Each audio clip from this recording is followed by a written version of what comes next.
This is Can of Wormholes, a puzzle game released in 2023 with controls inspired by the classic game Snake. In each level, you play as a worm trying to slither into the hole at the end. I've played a lot of games over the last few years, and Can of Wormholes was one of the best, and I'm not the only one who thinks this. The game has 99% positive reviews on Steam, and even won a Puzzle Game of the Year award. The question is, why is this game so good? Sure, it has 20 hours of fun and challenging puzzles, but so do a lot of other puzzle games that I don't remember so fondly. So what is Can of Wormholes doing differently? I think that the reason is the use of minimalism. Now, what do I mean by this? Well, let's count the number of objects in the game. There's 7 total, and that's counting the walls and floors. And yet, I counted 131 puzzles in the game when I played, and what's more, the Steam description says there's no filler content. Every puzzle introduces a new idea or interaction, and this isn't an empty claim, there really are no filler puzzles. The difference between the number of objects and the number of non-filler puzzles is mind-blowing. Can of Wormholes may be niche, but thanks to some clever design decisions, it's truly a hidden gem. To understand what's going on, let's look at some examples from the first 10 minutes. The very first level is an empty room with just us and the goal. We quickly learn to drag our tail in the required pattern. Simple. Then we go to World 1, and before long, we're met with this top hat shaped level. At first, we get stuck trying to walk into the hole because of the controls.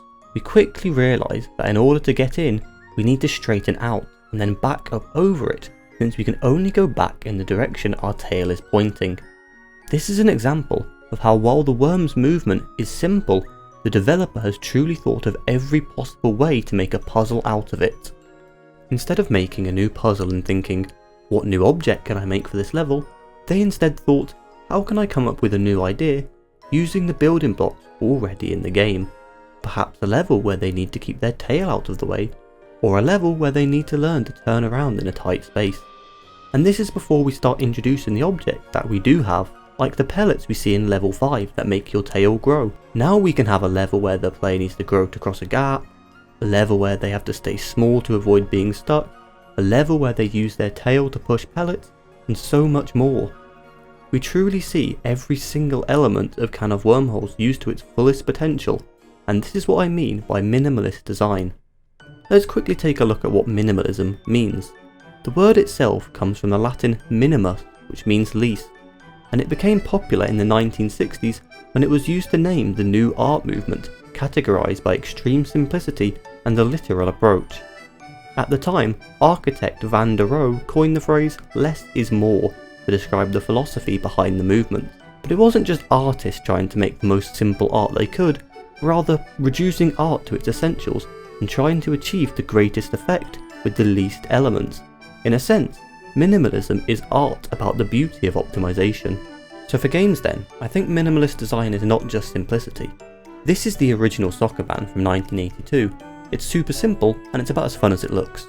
No, instead minimalism is using a minimal number of elements to create the maximum effect.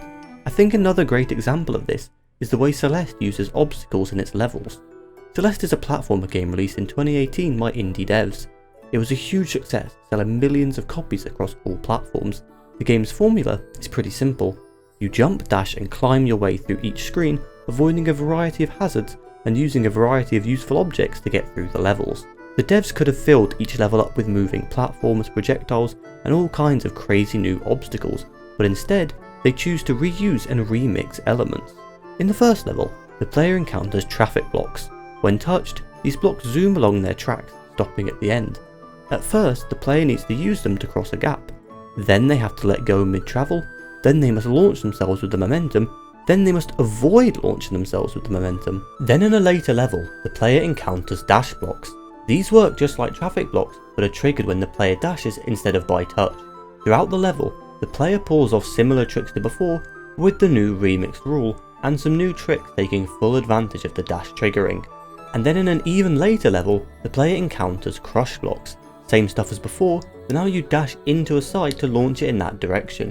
Also they break walls. Celeste takes the simple mechanic of a moving block and finds many creative ways to use it, then slightly remixes it, and finds many more creative ways to use it, and slightly remixes it again, and so on. So now we have two examples of great games using minimal elements to create the maximal effect. This design philosophy is the main reason why Can of Wormholes is such a good game, and it's a great theory for making a game easy to understand, but is it all encompassing? Is there another angle to do minimalist design? Enter Balatro. Balatro is a roguelike game where you play poker hands to score enough points to pass each round. To score more points, you can upgrade your deck of cards with special effects like scoring gold if left in hand, or a random chance to score more points. You can also equip some of the 150 available Joker cards that each give you a unique buff like odd numbers score more chips or discarding jacks multiplies your score. The store has planet cards to upgrade hands, tarots and spectral cards with all kind of one-off effects, vouchers for permanent buffs. There's 24 tags you can get for skipping around that all do something different. This is all to say that Balatro very much appears to not be minimalist, and it definitely isn't in the same way that Can of Wormholes and Celeste are. With hundreds of effects and abilities in the game, it's clear that not everything is being used to its fullest potential. The game also doesn't have any handcrafted experiences to teach the player interactions and mechanics, but yet the game is very easy to pick up and never overwhelming to the player, despite ending up feeling like it has endless depth to its gameplay. The depth doesn't come from every bit of the game being used to its fullest. In fact, each effect is unremarkable when considered alone.